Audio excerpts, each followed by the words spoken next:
Mesdames, Messieurs les ministres et secrétaires d'État, Excellences, Mesdames, Messieurs les ambassadeurs et représentants des corps diplomatiques, Mesdames, Messieurs les partenaires techniques et financiers, honorables élus territoriaux, notabilités religieuses et coutumières, Mesdames, Messieurs les représentants du secteur privé, de la société civile, des organisations d'agriculteurs, d'éleveurs, de pêcheurs, d'artisans, Mesdames, Messieurs les représentants des femmes et des jeunes, honorables représentants des forces vives de la nation, honorables invités en vos rangs et titres, mes chers compatriotes.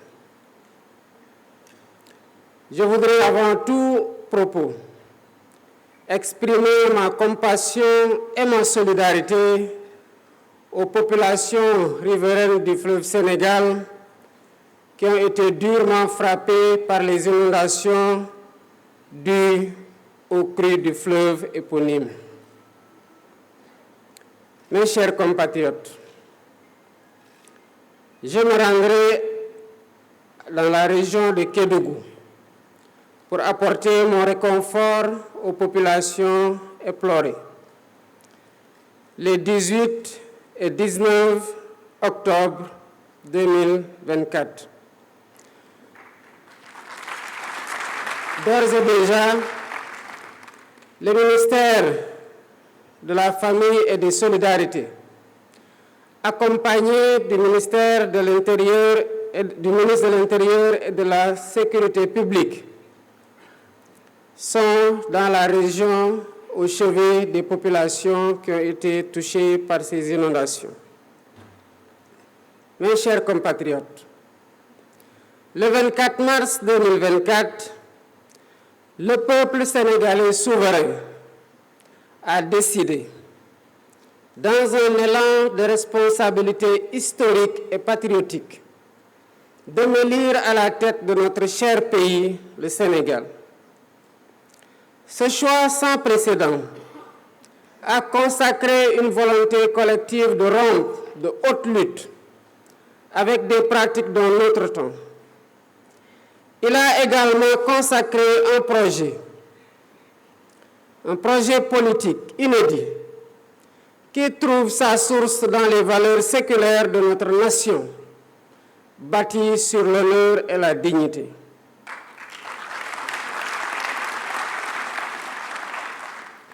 Pour rappel, lors de ma prestation de serment le 2 avril 2024, je m'engageais devant vous à mobiliser les Sénégalais d'ici et de la diaspora autour d'un projet national fédérateur orienté vers un futur serein. Dans ce sillage, j'ai impulsé la gouvernance publique autour du Djoubel et Djoubanti, pour transcrire dans nos actes et discours de tous les jours la cause primordiale et la volonté sacrée du peuple sénégalais souverain. Dans cet esprit, j'ai demandé au Premier ministre, dès le premier Conseil des ministres, la finalisation d'un nouveau référentiel de la politique économique et sociale, ce qui s'est fait dans les 6 mois, malgré, il faut le souligner, le contexte très chargé lié à la gestion problématique de la continuité des pouvoirs publics après l'alternance. Aujourd'hui, 14 octobre 2024, nous partageons avec les différents segments du peuple sénégalais et la communauté internationale ce document stratégique qui pose les fondements d'une nouvelle ère pour notre pays. La vision Sénégal 2050, agenda national de transformation, révèle donc assurément la dynamique d'un pacte social national pour bâtir un Sénégal souverain, un Sénégal juste, un Sénégal prospère. Ce document traduit en profondeur notre ambition de dépasser les clivages et les défis et de réviser totalement les schémas classiques du passé qui entraînent une stagnation et une régression sociale inacceptable entretenue par une gouvernance de confort vigoureusement indexée et fortement rejetée par les populations. Les populations déterminées à changer inéluctablement leur sort.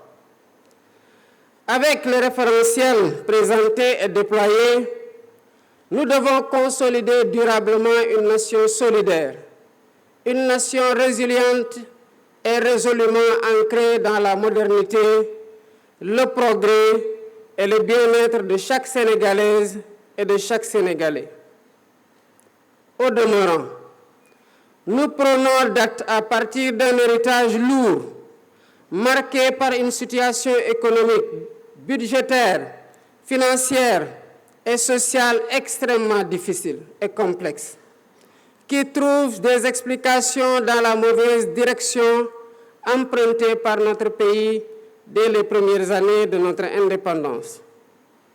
Mesdames et messieurs, notre économie extravertie a été neutralisée par un modèle d'exploitation des matières premières sans valorisation ni transformation locale notable, laissant notre secteur privé national trop faible, une industrie en miniature et nos jeunes talents en quête d'opportunités désespérées, souvent poussés à chercher un avenir ailleurs.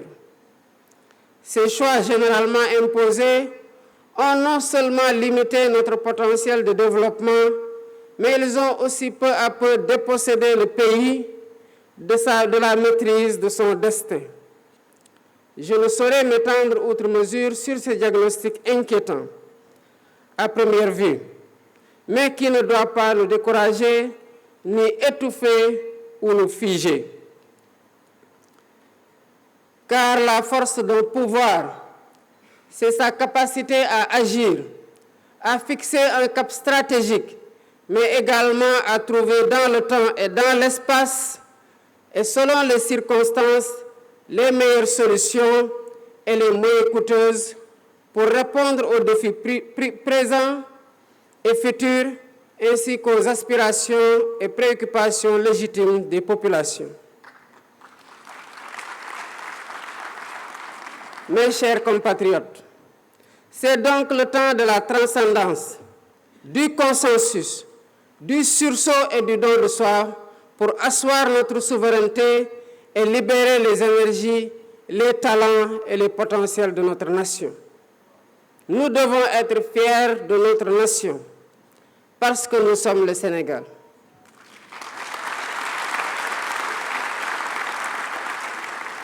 Nous sommes le Sénégal, un pays de courage.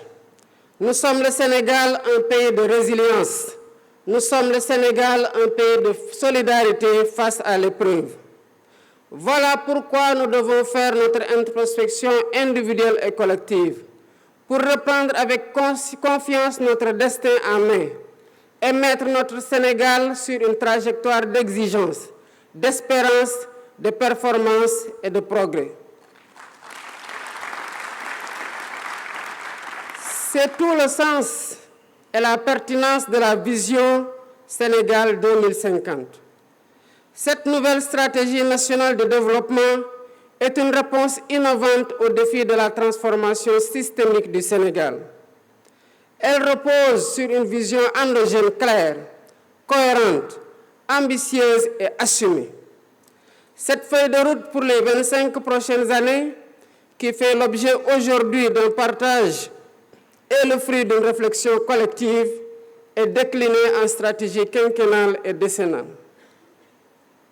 Elle permettra d'ajuster et d'optimiser nos actions et efforts en temps réel. Ainsi, la transformation systémique du Sénégal repose sur 4 axes stratégiques déterminants. Le premier axe consiste à asseoir une économie compétitive, créatrice d'emplois. Nous visons à bâtir une économie diversifiée et résiliente mais aussi inclusive. Cela passe par la valorisation de nos ressources naturelles, qu'elles soient agricoles, minières, pétrolières ou gazières, à travers une industrialisation ambitieuse. Nous intégrerons nos matières premières dans les chaînes de valeur mondiales et nous transformerons nos richesses sur place, en particulier grâce aux technologies numériques et à l'intelligence artificielle.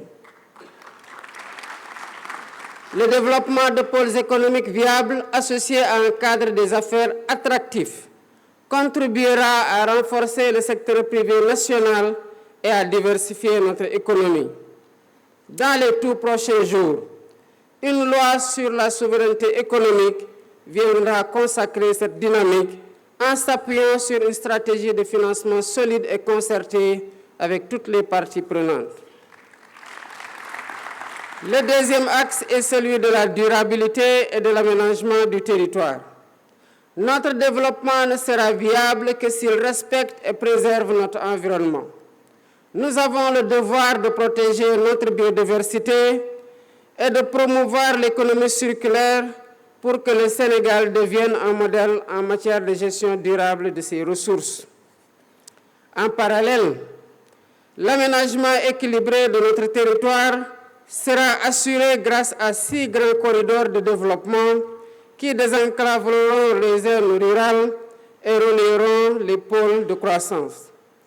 Nous veillerons à offrir à tous un accès équitable aux infrastructures essentielles, en particulier dans les régions les plus reculées. L'expansion des énergies renouvelables telles que le solaire et l'éolien jouera un rôle central dans la transition énergétique du Sénégal afin que nous puissions léguer aux générations futures un pays respectueux de son environnement et en phase avec les défis climatiques. Le troisième axe porte sur le renforcement du capital humain et sur l'équité sociale. L'investissement dans l'éducation, la formation et l'innovation sera au cœur de cette transformation. Nous mettrons en place une politique éducative de qualité pour tous, ainsi que des réformes visant à offrir à chaque Sénégalaise et à chaque Sénégalais des opportunités égales, quel que soit son lieu de résidence. La réforme foncière permettra une répartition des terres, tandis que le système de santé sera modernisé pour garantir à tous un accès équitable à des soins de qualité, en particulier dans les zones rurales. En outre, un système national d'assurance maladie sera instauré pour protéger chaque citoyen des aléas économiques et sociaux, réduisant ainsi les inégalités. Le Sénégal de 2050 sera porté par une jeunesse compétente, dynamique et préparée pour répondre aux défis du monde moderne. Ce capital humain de qualité sera l'un des piliers de notre compétitivité économique. Le quatrième axe concerne la bonne gouvernance et l'engagement africain. La refonte de nos institutions est indispensable pour servir au mieux les aspirations de notre peuple. Nous combattrons durement la corruption et nous réformerons l'administration pour en faire un levier puissant au service du développement. Ce processus de gouvernance renforcée garantira une gestion rigoureuse de nos ressources, assurant que chaque action entreprise contribue à l'atteinte de nos objectifs collectifs. Notre engagement panafricain sera également réaffirmé avec un renforcement de la coopération avec nos pays frères. Convaincu que l'avenir de notre continent repose sur l'intégration régionale et la solidarité, le Sénégal jouera un rôle leader sur le plan africain, notamment dans les domaines de la sécurité, de l'innovation technologique et de la gouvernance démocratique. Ensemble, avec les pays frères de la sous-région, nous œuvrerons pour une Afrique unie, souveraine et prospère, capable de relever les défis communs et de se positionner comme un acteur majeur sur la scène internationale. Mesdames et Messieurs, cet agenda de transformation qui va préciser dans ses déclinaisons temporelles le chiffrage des programmes et projets symbolise le redressement du pays et l'accélération de son développement endogène et durable porté par des territoires attractifs et compétitifs car accompagnés par l'État selon le principe de subsidiarité. Cet agenda d'espoir et de mobilisation ne se limite pas à des mesures économiques. Il illustre surtout la volonté de renforcer la cohésion nationale, de réduire les inégalités et de garantir à chaque citoyen une place dans le Sénégal du futur qui se dessine et que nous bâtissons avec détermination. Il s'agit d'un projet collectif, au-delà des clivages politiques, qui appelle l'engagement de chaque Sénégalaise et de chaque Sénégalais. D'où mon attachement particulier à son appropriation, à son enrichissement et à sa vulgarisation par une communication adaptée auprès de toutes les forces vives de la nation. L'agenda 2050 s'adresse autant aux Sénégalais d'aujourd'hui qu'aux générations futures. C'est une vision pour un Sénégal qui n'aspire pas seulement à participer au monde de demain, mais à y jouer un rôle majeur, à être un acteur de premier plan dans la sous-région et un modèle de développement pour l'Afrique. Je voudrais, à cet instant précis, adresser mes chaleureuses félicitations au Premier ministre Ousmane Sonko.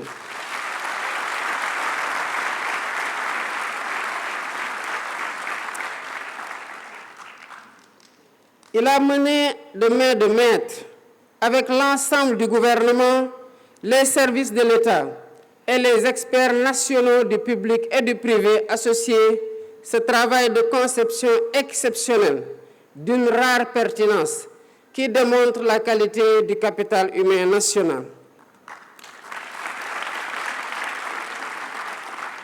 Mes chers compatriotes, notre volonté ne pourra être complète que si nous avons les moyens de notre autonomie économique, monétaire, énergétique, alimentaire, mais aussi sociale et culturelle. Le chemin que nous empruntons est exigeant, mais il est le seul à même de garantir notre succès durable. Les citoyens doivent être exigeants envers les gouvernants, mais chaque citoyen doit aussi être exigeant avec soi-même dans son apport personnel dans l'œuvre de construction nationale.